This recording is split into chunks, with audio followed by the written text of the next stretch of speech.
Good morning, beloved subscribers on YouTube. Come on, Jeff. Jeff, be careful. Jeff is more mobile than he was a few days ago. Here he goes. After a feed. Come on, Jeff. Jeff, you gotta let me sit down. Don't go hide under my skirt. It's food time. It's food time. Hey, come here. Come on. Yeah, I know you want a food. Nom, little Cookie Monster baby boy.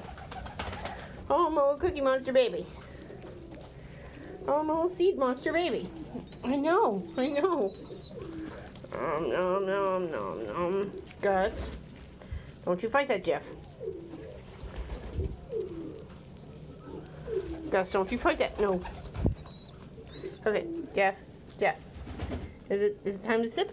Yay, look at you sip all by yourself. Look at that. You sipped your own little sip. Come here. Food? Yeah. You eat that food. Hey, you don't sip food, you eat food. Open mouth. There you go. Yeah. And you might be able to see him gobble. Yeah. That's the mechanic of feeding a baby that's almost old enough to wean. Yep. Don't wean on Saturday. Nom, Jeff. Oh, this Jeff. Oh, this boy. Oh, he's so good. Oh, he's so good at Jeff. Okay, come here. Let's drink water. Let's sip a sip. There you go. That's a good boy. Sipped your own sip and all. Yeah. You want it to be food time? Yeah. There you go. Yeah. Open your little mouth. Gobble. Gobble. Yeah. You gobble that down. Yes, like the little monster boy that you are. And gobble that all down. Here's we're gonna. So basically what I'm doing here is I'm just covering his little mouth. Pressing my fingers against the corners to make him open. And just letting the rest of the fistful of food slide down his teeny gullet into his ridiculous food pouch. You gotta come eat from over here by the dish where the food is good. Hello, Hagrid. Hagrid remembers this. She wasn't fed like this. Okay, now you do it. Yeah, now you do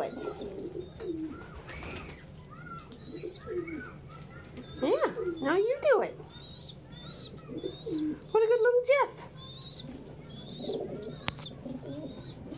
I think a sad Jet would like to come out and join us. Would that boy? Oh, he would. I'm going to close this so nobody gets stuck in there. Yeah, Jeff perks right up as soon as he comes out. But once he's settled in and not eating, he poof balls and gets really sad. Peep, I know, Jeff. I know. Still want more, huh? Okay. Let me find you more. Nom. You're doing sippy motions. God bless you, Hagrid. There we go. There's our boy. Oh, you're doing sippy motions. We do sippy motions over here. There you go. You sip with your mouth closed. No, Sammy. Yeah. What a good boy. What a good Jeff. Now, this is how we handle the weaning process here. Hagrid, do you want nursies? You do. You're a grown-ass woman and you still want the nursies. That's okay. You can have them. Oh, this Jeff. Okay. You can be hand-fed more food. You can gobble it down? You need to do the open mouth thing when it's actual. Can you pet that? Yay, what a good Jeff. Don't fight Hagrid. Let Hagrid share. Yeah, let her share.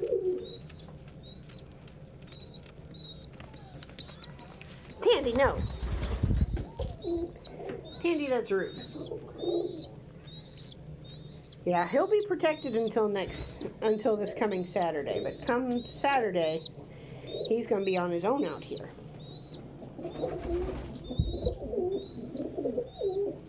I'm just going to chill while everybody else has breakfast.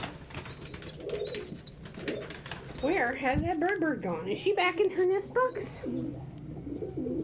She is. Most of her little butt's sticking out of it, sitting tight on her eggs. What a sweet girl. There's Rigby in her box. I haven't checked to see if she's got other eggs. And, ooh, new feathers. We'll definitely pick these up. I hear you, Jeff. And we'll inspect these closely. These are actually in pretty decent shape. There's a little bit of preening to do on the tips.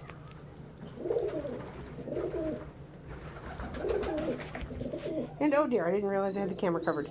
But a quick little preen and that edge is about as smooth as it's going to get.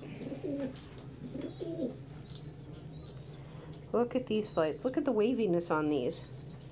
So these are very... Oh no, Jeff! Here, Jeff, come here. Is that what you wanted? Do you want lap time? Okay. Oh, I was going to say that these are probably Ellie feathers. Hello, Hagrid. You better be sweet to that Jeff or I'm going to shoo you out of my lap. Lap is protected space for babies. Thank you, honey.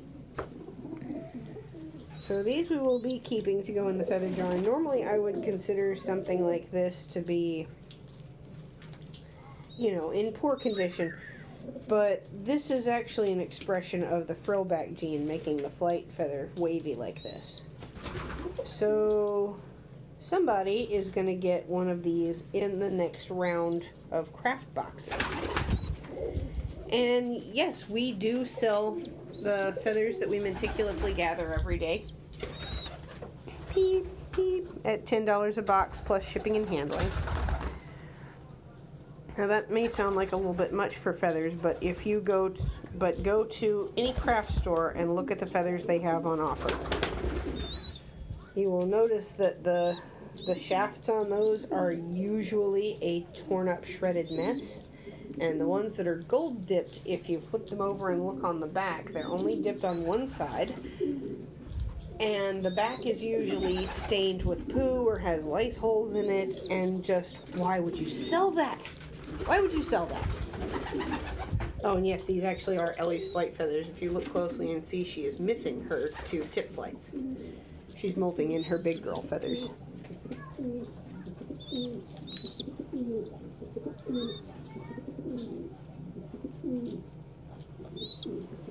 I really love to see feathers in a piece of craft work. While there is a very small amount of native in me, I am not comfortable making things like dream catchers. I'm much more comfortable selling the materials therefore. Like, that's not a part of my culture, and trying to benefit off of it just feels very icky to me. Or let me rephrase, for me to try to benefit off of a culture that is not mine and was not openly shared with me feels very icky to me. Peep.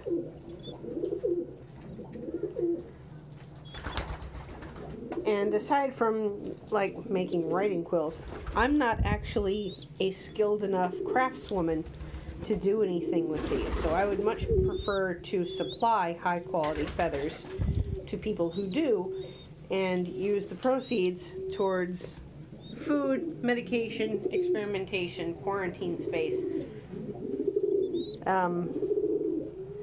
We would like to save up for a dehumidifier and something to help our air conditioner out. That kind of thing we fund with craft feathers. And with things like harness making. My my dear Moirail was kind enough to offer his sewing services. So hopefully we will have those back in production soon. Beep, beep. As I designed them the way that I did, you are just fascinated with me holding those feathers, aren't you, buddy? I designed the harnesses I make the way I did to give the birds full freedom of motion and to prevent any part of the bird from being blocked from their beak. I understand that for parrots there is a bit of a necessity, or can be, to prevent them from preening themselves, especially if they're prone to feather plucking. But if you block a pigeon from trying to preen itself, you basically make the skin, especially with fabric, you're also you're trapping moisture and you're trapping heat close to the body that they should be able to move their feathers and release. If you block that with fabric especially, they can't do that anymore, and their wet, hot skin becomes a fantastic culture medium for bacteria and fungi. That's why I don't do bird diapers. Especially since people have a bad habit of treating bird diapers like they are, like they're supposed to be clothing on the level that humans wear clothing.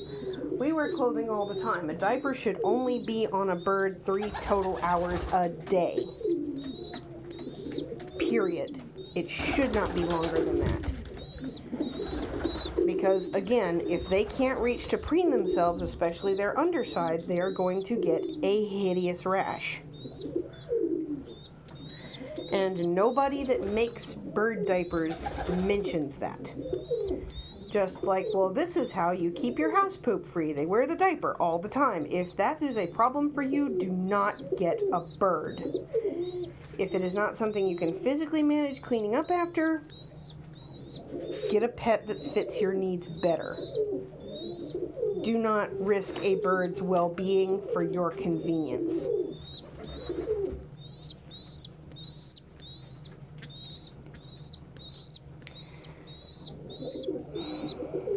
Sorry, that's the thing that really, really bothers me. Because people are always blindsided when it happens. They're like, oh my god, my bird has a rash. Well, they wear a diaper all the time.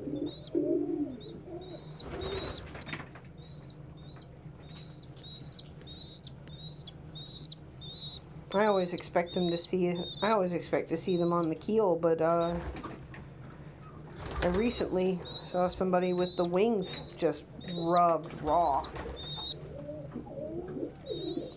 Like, if they can't, these new feathers coming in itch, because the shafts here are very, very vascular tissue surrounded by a protein sheath. And as the protein sheath develops, let's see if he'll let me see. You see the tips here where these are coming, where the barbs are coming out like the tip of a paintbrush. Here,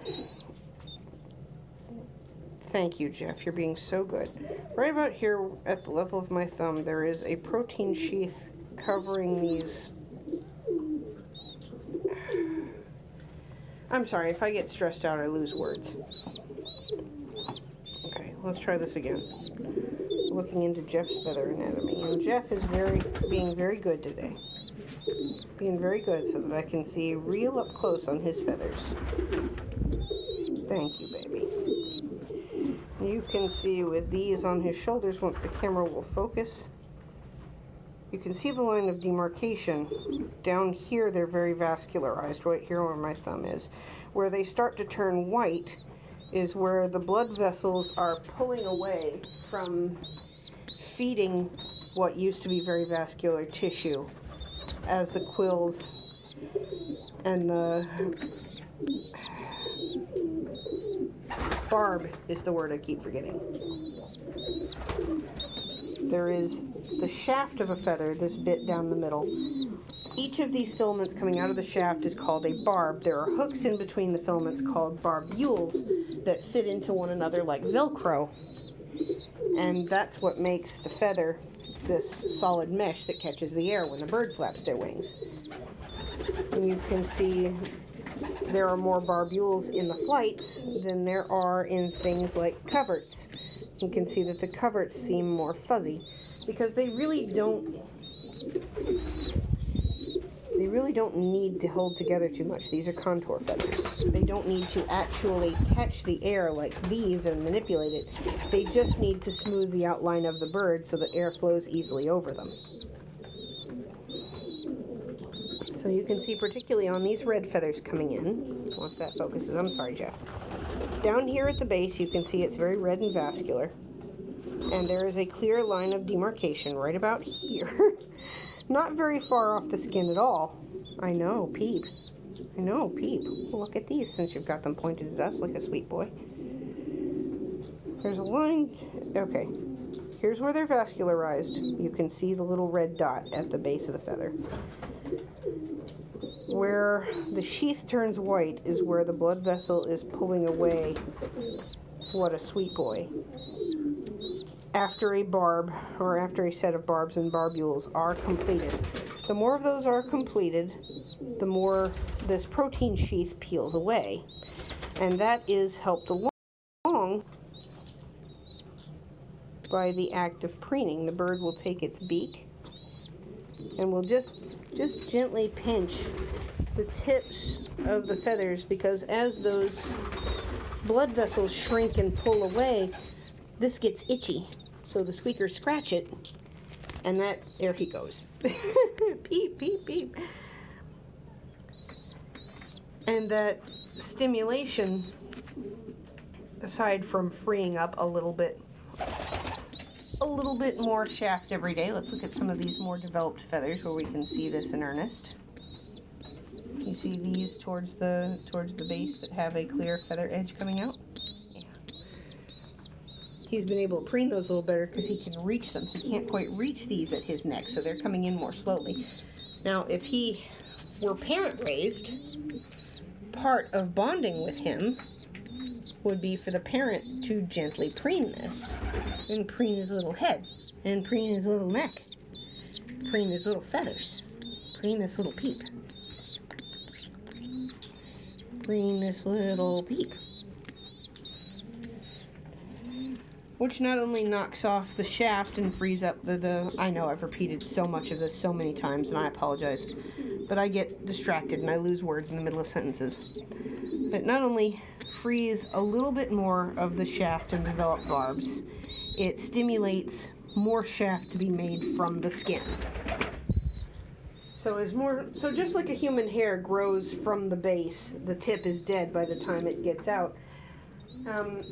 Feathers grow like hair with a multitude of shafts from one follicle. No, Sammy. Oh, a Jeff. A Jeff learning to fight back a Sammy. Okay, that's too much. Jeff's too little for that. That, by the way, is another example of when to break up a fight. The adult pigeons showing Jeff who is boss is okay. Matter of fact, it's necessary. He's not going to learn otherwise, and the flocks depend on the cooperation and respect of all of their members. Knowing your place in a flock is absolutely vital. And you earn a place by proving that you can be depended on to tend to yourself. You want up again? Okay. When he goes up on tippy toes and leans, it's usually he wants up, but he can't figure out how to get there. There we go. Hey, good boy. Hey, good boy. Peep. Peep. Yeah, I know. Oh. What a good boy. What a good big boy. What a strong and a good boy. What good peep. But yeah, the point of that whole discussion of feather development, oh, he's preeny. The point of that whole discussion of feather development is that this should not be stopped by fabric. I design harnesses so that it's just a yoke around the neck, a belt around the middle, a ribbon down the back, a ribbon down the front.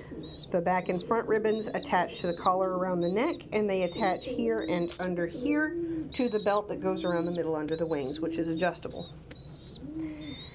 That way, not only does the Peep have full range of motion, but there's nothing blocking them from preening their own feathers. If all they've got is just this tiny strip of fabric down their back, they can reach their beak under that and they can preen just fine. They can reach their beak under it in the front and they can preen just fine. It prevents them from overheating. It prevents a buildup of moisture. It allows them full range of motion, and it maintains their safety by keeping them close to you.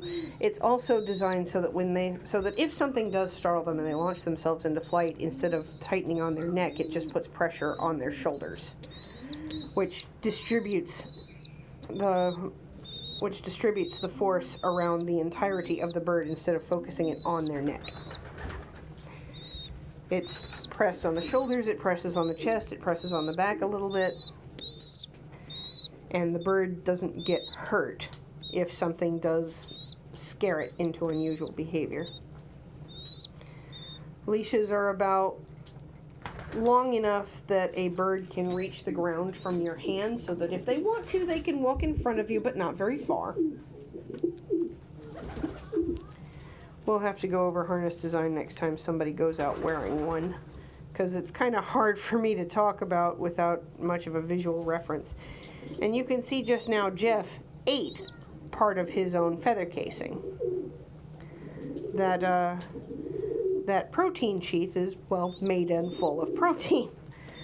So Peeps, when they preen them off, oftentimes eat the little bits that they shed.